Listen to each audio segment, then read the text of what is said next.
تو ہمیں کیا ضرورت تھی کہ ہم کسی کو ماریں یا پیٹیں. اتنا ڈیفرینشیٹ کریٹ کر دیا تھا کہ وہاں پر مسلمانوں کے لیے زمین تنگ ہونا شروع ہو گئی. ویسے اجلاس تو 22, 23 اور 24 3 دن کے لیے تھا, لیکن 23 تاریخ کو یہ فیصلہ ہو گیا تھا کہ یہ قرارداد جو ہے علیحدہ پاکستان کی, جس کی تائید سارے صوبوں نے کی. ہمارے لیے تو ایک بہت بڑی خوشی تھی کہ جی ہم اپنے ایک آزاد ملک میں جا رہے ہیں. خون ہی خون بہایا گیا, مسلمانوں کا قتل و غارت کیا گیا, بچوں کو ذبح کیا گیا. یہ وہ قربانی ہے جس کی وجہ سے ہم یہاں کھیلتے کودتے ہیں, خوش ہیں, خرم ہیں, گاڑی چلاتے ہیں, جہاز چلاتے ہیں, کسی بھی مختلف شہر میں چلے جاتے ہیں. السلام علیکم ناظرین, ساؤتھ پنجاب ڈیجیٹل کے ساتھ میں ہوں آپ کا میزبان ہارون طاہر. ناظرین, 23 مارچ پورے پاکستان بھر میں ایک پبلک ہالیڈے منایا جا رہا ہے. 23 مارچ 1940 کو بالآخر ہوا کیا تھا, ہمارے ملک پاکستان کی تاریخ میں اس دن کی کیا اہمیت ہے اور کیوں اس دن کو پبلک ہالیڈے کے طور پر منایا جاتا ہے, اور کیا ہوا تھا آخر لاہور کے اس منٹو پارک میں 23 مارچ کو, جس دن قائد اعظم محمد علی جناح اور دیگر فاؤنڈرز ایک پارک میں اکٹھے ہوئے, یکجا ہوئے اور ایک اعلان کیا گیا, جس کے بعد آج ہم اس ملک پاکستان میں, اس اسلامی جمہوریہ پاکستان میں آسانی سے اور آزاد حیثیت کے طور پر تمام تر مسلمان رہ رہے ہیں اور اپنی زندگی کو باخوبی نبھا بھی رہے ہیں اور گزار بھی رہے ہیں. 23 مارچ 1940 کو منٹو پارک میں ہونے والی میٹنگ کیا تھی, اور اس میٹنگ کو پایا تکمیل پہنچانے میں کون کون سے وہ لیڈران تھے جنہوں نے اپنی قربانیاں بھی پیش کیں, اور آخر کار 23 مارچ 1940 کو ہونے والی اس قرارداد مقاصد میں ہمیں پاکستان کا حصول کس طریقے سے ممکن بنایا گیا. 23 مارچ کی اہمیت اور آج کے دن کے حوالے سے گفتگو کرنے کے لیے ساؤتھ پنجاب ڈیجیٹل کے پوڈ کاسٹ میں ہم نے مدعو کیا ہے لیفٹیننٹ کرنل سید باقر احسن صاحب کو. ایک طویل تعارف ہے, ایک طویل تاریخ ہے اور ایک بڑا ایکسپوجر رکھتے ہیں پاکستان کی تاریخ کو لے کر. سر, تھینک یو سو مچ آپ کے پریشیس ٹائم کا, کہ آج کے اس اہم موضوع پر گفتگو کرنے کے لیے 23 مارچ کی جو اصل تاریخ ہے اس کو اجاگر کرنے کے لیے آپ نے اپنا قیمتی وقت دیا. بسم اللہ الرحمن الرحیم. بہت شکریہ, آپ نے میرا لمبا چوڑا تعارف کرا دیا ہے, اور کوئی شک نہیں کہ 23 مارچ کی جو اہمیت ہے اس کو میرا خیال ہے بڑے تو جانتے ہیں, لیکن بچوں کو جاننا بہت ضروری ہے. جی سر. اس کا 23 مارچ کا ذکر کرنے سے پہلے اگر تھوڑے سے میں تاریخی پس منظر میں چلا جاؤں. جی سر. اس میں آپ جانتے ہوں گے کہ اس جنوبی ایشیا میں ہندوؤں کا جو دور تھا وہ تقریباً 3 سے 4 ہزار سال رہا, جس کو انڈس سویلائزیشن کہتے تھے. اس میں آریان بھی آئے اور اس کے بعد سلسلہ چلتا رہا, اور مسلمان بھی یہاں اور ہندو بھی اکٹھے رہ رہے تھے. وقت گزرنے کے ساتھ ساتھ یہاں پر سب سے پہلے قطب الدین ایبک نے آ کر یہاں پر قدم جمائے, اور وہ یہاں پر اسلام کا علم لے کر آئے. اسی دوران محمد بن قاسم بھی 711 اور 712 میں یہی ملتان تک, جس کا آپ ذکر کر رہے ہیں جنوبی پنجاب, قاسم بلا اس جگہ کا نام, یہاں تک وہ آئے. اس کے بعد مغل دور شروع ہوا, اور اس میں بھی کافی عرصہ گزر گیا, اور یہاں پر جو ان کی حکومت رہی اس دوران اسلام کا بہت بول بالا تھا. لیکن پھر ایک ایسی سٹیج آئی کہ وہ کیا نام ہے, آخری مغل بادشاہ بہادر شاہ ظفر جو تھے وہ اپنی قوت کو برقرار نہ رکھ سکے, اور پھر اس سے یہ ہوا کہ ایسٹ انڈیا کمپنی آ گئی. اس نے یہاں پر بزنس کے کیا نام ہے اپنا شروع کیا, اور آہستہ آہستہ کر کے انہوں نے جتنی بھی پرنسپلی اسٹیٹس تھیں, جو مختلف چھوٹی چھوٹی آزاد پرنسلی اسٹیٹس تھیں, ان کے اوپر قابو کر لیا. اور پھر انہوں نے ایک معاہدہ طے کیا, اور معاہدہ طے کرنے کے بعد اس پورے معاہدے کو تیار کر کے انہوں نے برٹش کوئین کو یا برٹش تاج کو پیش کر دیا, اور اس طریقے سے یہاں پر برٹش راج کا جو تھا وہ آغاز شروع ہوا.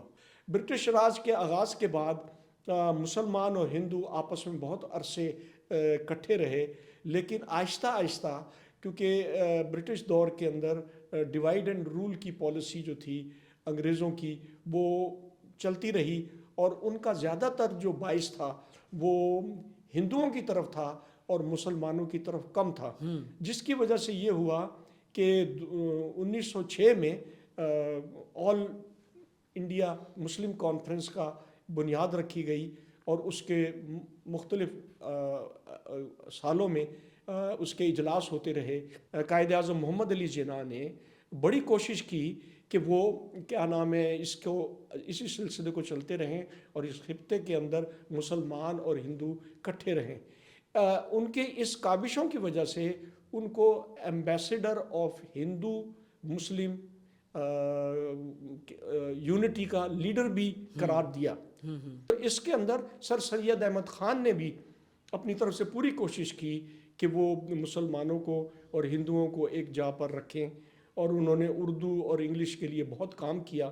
اس کے بعد پھر علامہ اقبال نے آئیڈیا پیش کیا جس میں علیحدہ مسلم اسٹیٹ کا انہوں نے آغاز یا ایک سوچ عوام میں ڈالی، اور پھر یہ سلسلہ چلتا رہا. اس کے بعد 1933 میں ایک پمفلٹ چودھری محمد علی نے شائع کیا جس میں انہوں نے برملا ایک آزاد ملک پاکستان کا نام اس کے اندر تحریر کیا.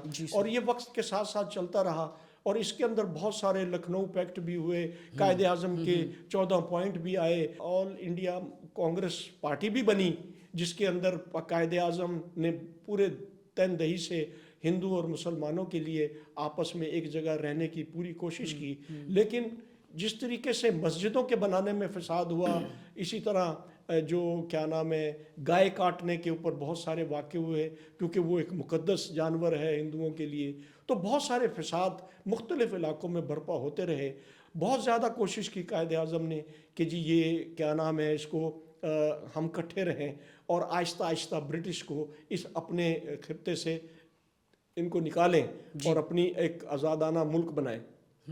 لیکن اس میں ہندوؤں کی سنسیریٹی نہیں تھی، اور وہ یہ چاہتے تھے کہ ہماری جو ڈومیننس ہے کہ ہم یہاں پر اس خطے کے اندر اپنی اجارہ داری رکھیں، جس کی وجہ سے مجبوراً 1940 کا وہ دن آیا لاہور میں کہ منٹو پارک کے اندر وہ لاہور ریزولوشن ہوا.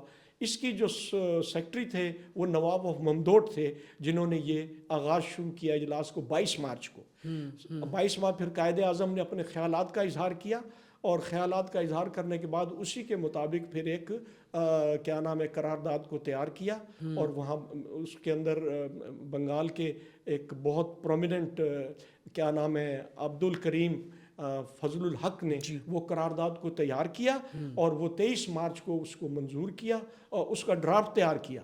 اس لیے 23 مارچ ویسے اجلاس تو 22 23 اور 24 3 دن کے لیے تھا، لیکن 23 تاریخ کو یہ فیصلہ ہو گیا تھا کہ یہ قرارداد جو ہے علیحدہ پاکستان کی، جس کی تائید سارے صوبوں نے کی.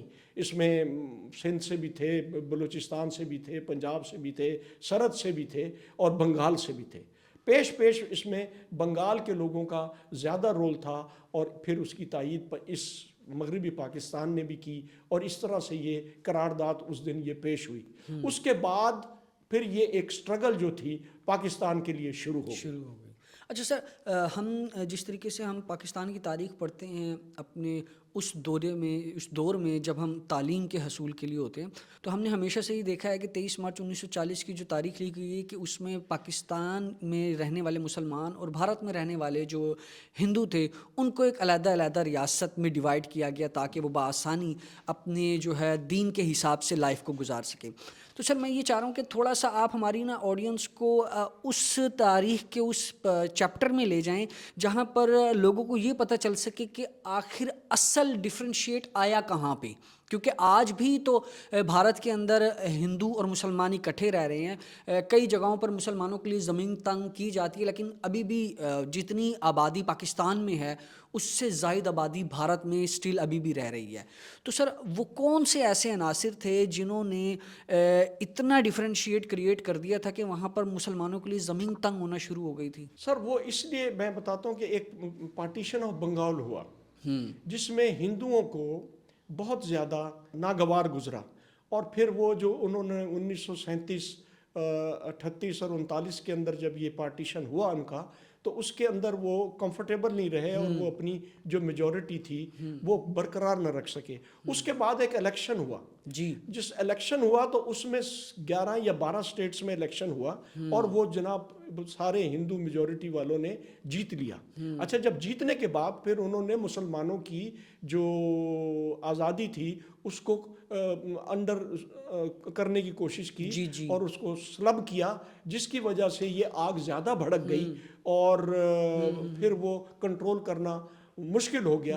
اس دوران برٹش نے بھی کوشش کی, انہوں نے بھی ایک پیکٹ بنا کے بھیجا کہ جی آپ ہمارے ساتھ مل کے رہیں, لیکن در پردہ برٹش کا جو رجحان تھا وہ ہندوؤں کی طرف زیادہ تھا, مسلمانوں کا کم تھا. آپ بات کر رہے ہیں کہ ہندوستان کے اندر مسلمان ابھی بھی رہ رہے ہیں, کوئی شک نہیں وہ رہ رہے ہیں, لیکن جو آزادی یہاں پر ہے, جس طریقے سے جاب ان کو یہاں پر ملتے ہیں, وہاں پر انہوں نے ایک تو ایجوکیشن کا لیول مسلمانوں کا کم رکھا ہوا ہے, پھر ان کے مختلف محکموں کے اندر جو ان کی اسامی ہیں وہ انہوں نے ریلیجسلی یا معاہدے کے تحت یا جو بھی ان کا آپس میں پروٹوکول ہوا تھا اس کے تحت ان کو وہ پوسٹیں نہیں دیتے, جس کی وجہ سے اس تحریک نے اور زور پکڑا. ایک جگہ آ کر قائد اعظم نے اپنے 14 پوائنٹ میں یہ کہا تھا کہ 67% آپ رکھیں اور 33% آپ مسلمانوں کو دیں, اور جس محکمے بھی آپ لوگ رکھیں تو یہ ریشو کو برقرار رکھیں. یہ ریشو وہ برقرار نہیں رکھ سکے, جس کی وجہ سے انہوں نے وہ پارٹیشن آف بنگال کو بھی ختم کر دیا اور پھر وہ ہندو ایگریسونیس شروع ہو گئی, جس کی وجہ سے یہ سارا ہم 1940 کی قرارداد تک پہنچے. سر آج آپ بھی دیکھ رہے ہیں کہ بڑی ہی آزاد طور پر تمام تر ہم مسلمان بڑی ہی اچھے انداز میں اس ملک پاکستان میں رہ رہے ہیں, اس سرزمین پر رہ رہے ہیں, اور جس کی حفاظت کے لیے ہمارے تمام تر جو پاکستان کے سیکیورٹی فراہم کرنے والے ادارے ہیں ان کے نوجوان بخوبی جو ہے اپنے فرائض کو سر انجام دے رہے ہیں. تو میں چاہوں گا کہ آپ تھوڑا سا ہمارے ناظرین کو اس دور میں دوبارہ سے لے جائیں جہاں پر بے شمار قربانیاں پیش کی گئیں ان تمام تر لیڈران کی جانب سے, ان تمام تر فورسز کی جانب سے, جن کی نسبت آج ہم بڑی ہی اچھے انداز میں اور بڑے ہی سکون کے ساتھ اپنے گھروں میں اپنی فیملیز کے ساتھ رہ رہے ہیں اور بڑی سکون کے ساتھ زندگی گزار رہے ہیں. اگر میں بہت زیادہ پیچھے جاؤں تو وہ بہت لمبا بات ہو جائے گی, لیکن جب یہ پارٹیشن کا فیصلہ ہو گیا تو ہندوؤں نے اور انگریزوں نے مل کے سکھوں کو ورگ لایا, اور جب وہاں سے مسلمان مختلف ذرائع سے, ٹرین تھی, بیل گاڑیاں تھیں, پرانی بسیں تھیں, جب انہوں نے مائیگریٹ کرنا شروع کیا تو ان کو رستے میں ماں بہن بیٹی بچوں کو سب کو ذبح کر دیا, اور لاکھوں کے حساب سے مسلمان جو تھے در بدر ہو گئے, اور وہ یہاں آنا چاہتے تھے, آزادی میں کا سانس لینا چاہتے تھے, لیکن جس طریقے سے وہ بربریت کی گئی وہ نفرت کا بیج اس لیے بویا گیا کہ یہ کبھی بھی سکون سے یہاں نہ رہیں.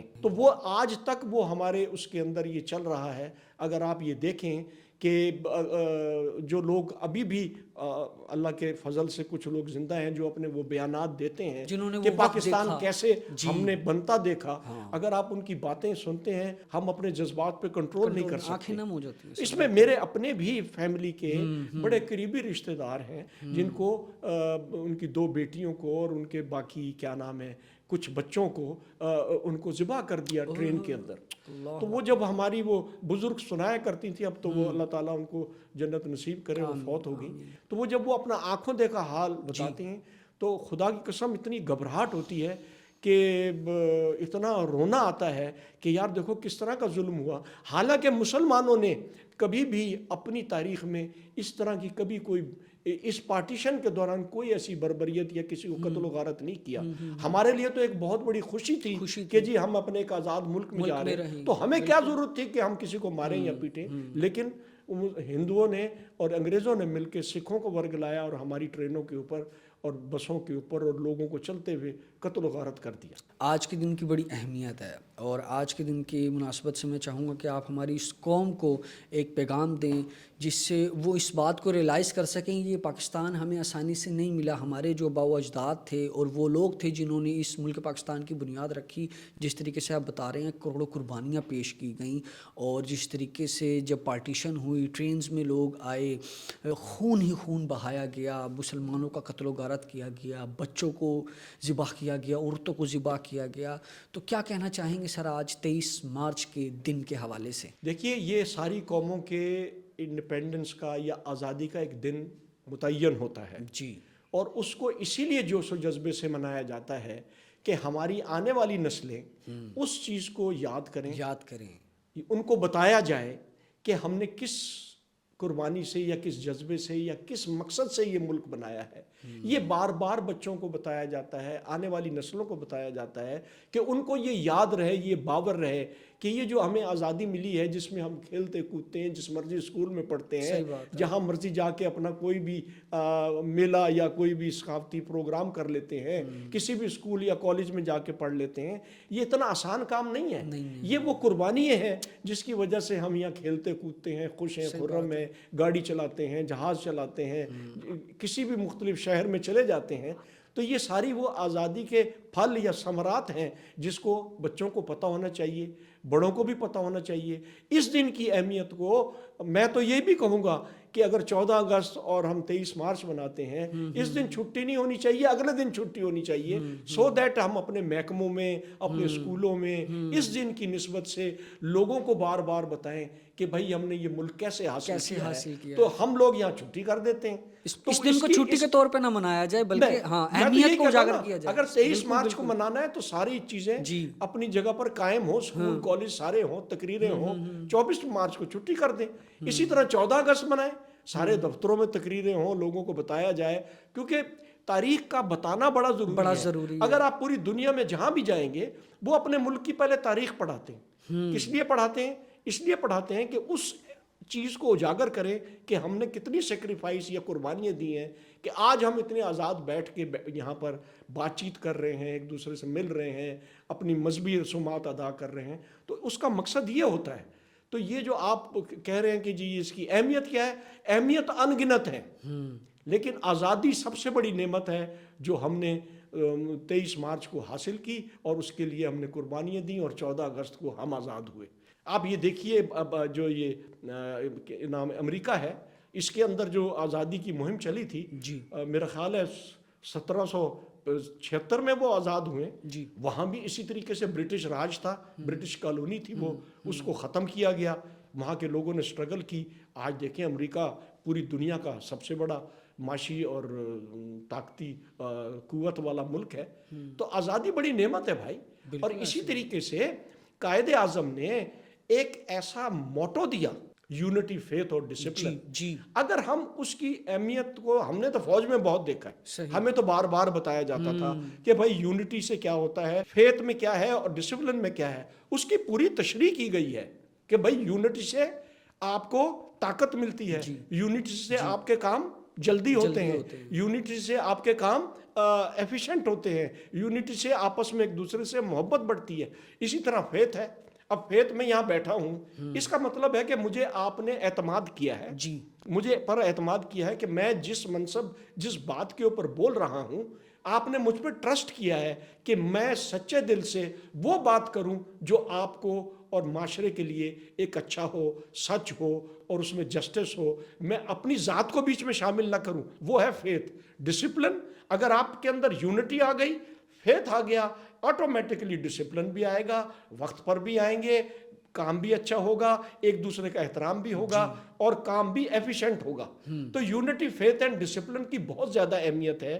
میں بار بار یہ کہوں گا کہ ہمیں تمام محکموں میں, فوج میں تو ہے, کوئی شک نہیں ہے, فوج تو پریڈ بھی کرتی ہے, ایک طریقے سے چلتی بھی ہے, ایک طریقے سے ملک کی سرحدوں کی دفاع بھی کرتی ہے, اور کیا نام ہے, اگر فلڈ آ جائے, زلزلہ آ جائے, کوئی چیز بھی آ جائے, اس کے اندر پورے تندہی سے وہی یونٹی, فیتھ اور ڈسپلن کے ساتھ ملک کی ہر مشکل گھڑی میں ان کی مدد کرتے ہیں. اچھا سر, میں آپ سے ایک سوال کرنا چاہوں گا. ہم یہ بھی دیکھتے ہیں کہ آج کے دور میں, خاص طور پہ اس ڈیجیٹل میڈیا کے دور میں, چند ایسے عناصر ہیں جو پاکستان کی جو اصل تاریخ ہے, جس کو ابھی آپ نے بڑی ہی تفصیل کے ساتھ بتایا, اس سے ڈینائی کرتے ہیں, اور بہت سے ایسے اس کو مس کر رہے ہیں. ایسی جو ہے وہ اسٹیٹمنٹ جاری کرتے ہیں جس سے نیگیٹیوٹی عوام کے اندر کریٹ ہوتی ہے, اور جو اصل جو سیکریفائسز ہیں ان کے اوپر ایک پردہ ڈالنے کی کوشش کی جا رہی ہوتی ہے. اس حوالے سے آپ کا کیا رائے ہے, کیا کہنا چاہیں؟ دیکھیے یہ تو ہر معاشرے میں اس طرح کے لوگ پائے جاتے ہیں. اس میں بہت ساری ایسی آرگنائزیشن ہیں جن کو چھپ چھپیتے فنڈنگ کی جاتی ہے اور وہ کوشش کرتے ہیں کہ قوم کو ڈیوائیڈ کیا جائے. اب جس طریقے سے اگر آپ بلوچستان میں دیکھ رہے ہیں, KPK میں بھی دیکھ رہے ہیں, ایون سندھ میں بھی, پنجاب کے اندر بھی بہت ساری ایسی آرگنائزیشنیں ہیں جو مختلف اطوار میں اس طرح کے نیگیٹو پروپیگنڈا کرتے ہیں. مثلا اگر جیسے جشن اپنا ہم نے یوم کیا نام ہے, جس طرح لوگوں نے اپنی قربانیاں دیں یا جو لوگ وہاں سے مائیگریٹ کر کے آئے ان کی قربانیوں کو بھی ایک اس کا بھی تمسخر اڑاتے ہیں. پھر کچھ لوگ ایسے ہیں جو جدی پشتی ایک غلامانہ ذہنیت کے مالک ہیں, وہ پھر وہ اسی انگریز دور کو یاد کرتے ہیں. تو یہ تو ایک بہت بڑی منحوس بات ہے, میں کہوں گا, sorry to use this word, یہ نہیں ہونا چاہیے. اور جس طریقے سے لوگوں کو مختلف کالجوں اور اسکولوں کے اندر ایسے پروگرام کیے جاتے ہیں ان گروپوں کی طرف سے جس میں وہ لوگوں کو نفرت پھیلاتے ہیں اور جو پاکستان کی حقیقت ہے اس کو جو ہے نا وہ ٹھیس پہنچانے کی کوشش کرتے ہیں, یہ پوری دنیا میں ہوتا ہے.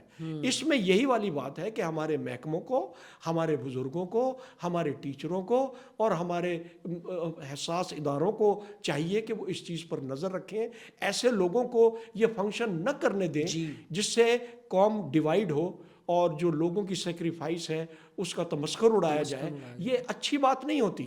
یہ ہوتا ہر جگہ ہے, اس کا مقابلہ کرنا ہوتا ہے. قوم ایک دفعہ آزاد ہو جائے تو اس کا یہ مطلب نہیں ہے کہ بس جی ہم اچھا ٹائم گزار رہے ہیں. نو, چیلنجز ہر وقت رہیں گے. جو دشمن ہے وہ ہر وقت داؤ میں رہے گا. جنہوں نے شرارت کرنی ہے وہ ہر وقت کرتے رہیں گے. لیکن اگر آپ کا اپنا ارادہ سٹرونگ ہے, آپ کی آرگنائزیشنز مضبوط ہیں, آپ کی جو ٹیچر صاحبان ہیں کالجز اور اسکول کے اندر, اگر وہ مثبت رویہ, تو سر اس کو کاؤنٹر کس طریقے سے کریں؟ یہی میں کہہ رہا ہوں نا کہ دیکھو جو بھی کوئی فنکشن ہوتا ہے یا جو بھی کوئی پروگرام ہوتا ہے اس کا پتہ رکھنا چاہیے نا کہ جی آپ کا یہ پروگرام کرنے کا مقصد کیا ہے. وہ مقصد اگر وہ بتا دیں, اگر وہ بیچ میں کوئی نیگیٹو بات کر دیں تو ایسے موقع پر چند لوگ موجود ہونے چاہیے جو اس پوائنٹ کو اسی وقت نیوٹرلائز کر دیں اور اس سے ایک مثبت آگے کا سفر اختیار ہو سکتا ہے. لیکن اگر آپ چپ کر جائیں گے ان کو اور شے ملے گی, وہ اور زیادہ کریں گے. پاکستان میں اس وقت ایسی قوتیں ہیں اور ایسے آرگنائزیشنز ہیں جو اس طرح کے نیگیٹو پروپیگنڈا ہر طرح کر رہے ہیں, ہماری ہسٹری کو مس کر رہے ہیں. ہماری کیا نام ہے قائد اعظم کی جو جتنی بھی سٹرگل تھی, لیاقت علی خان کی تھی یا سون وردی کی تھی یا فضل الحق صاحب کی تھی یا کیا نام ہے عبداللہ ہارون صاحب تھے سندھ کے, سب نے محنت کی پاکستان بنانے میں. جس طریقے سے آپ نے پوری ایک ہسٹری دہرائی اور آج کے دن کی مناسبت سے لوگوں کو اس کی ویلیو کے حوالے سے اجاگر کیا, خاص طور پر اس نوجوان نسل کو کیا پیغام دینا چاہیں گے آج کے دور میں, خاص طور پر اس ڈیجیٹل میڈیا کے دور میں؟ اس میں ہم ایک نیا ریولوشن دیکھ رہے ہیں خاص طور پر نوجوان نسل کے اندر, اور نوجوان نسل کو اگر دیکھا جائے تو ہم دیکھتے ہیں کہ یہ بگاڑ کی طرف جا رہی ہے.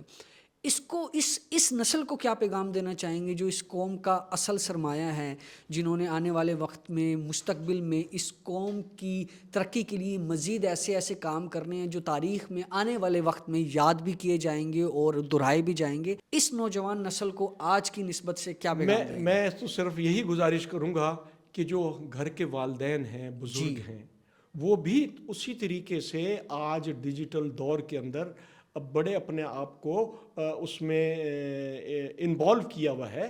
وہ اپنے بچوں کو پاکستان کی تاریخ کے بارے میں بتائیں, پازیٹیو بات بتائیں, ہر محکمے کی اہمیت کو بتائیں, فوج کی اہمیت کو بتائیں, ان کی قربانیاں بتائیں. اب پاکستان کے جو آزادی کے دور میں جو قربانی ہوئی ہیں ان کو یاد کرائیں, اور وہ ایک اس طرح کا پیغام دیں کہ ہم ایک ایسی نسل بنیں جو ایک رسپانسبل قوم ہو. نیگیٹو چیز جو ہوتی ہے وہ زیادہ لوگوں کو اٹریکٹ کرتی ہے, لیکن پازیٹیو چیز کے لیے گھر کے جو پرورش کرنے والے والدین ہیں یا اور جو ہمارے اسکول کالجز میں ٹیچر ہیں, وہ اس چیز کو نئی نسل کو صحیح طریقے سے ایک رائٹ لائن پر چلا سکتے ہیں. نیگیٹو چیزیں آپ یہاں سے روک دیں, کہیں اور سے روک دیں, کیونکہ یہ میڈیا کی جو ترقی ہے اتنی زیادہ ہے, اس کا ایکسیس لوگوں کے پاس اتنا زیادہ ہے کہ اس کو دیکھو, اچھی اور بری چیز کا مجھے بھی پتہ ہے, بالکل ٹھیک ہے, لیکن اس کو اپنی قوم کے لیے, اپنی فوج کے لیے, اپنے عوام کے لیے اس کو نیگیٹو استعمال نہ کریں. وہ ایک علیحدہ چیز آپ نے کہیں, اور اگر پہلی بات تو ہے کہ نیگیٹو چیز کو آپ اپنائیں نہ, اس کا ذکر ہی نہ کریں. سب سے اچھی بات یہ ہوتی ہے اگر آپ نے ایک قوم کی طرح رہنا ہے.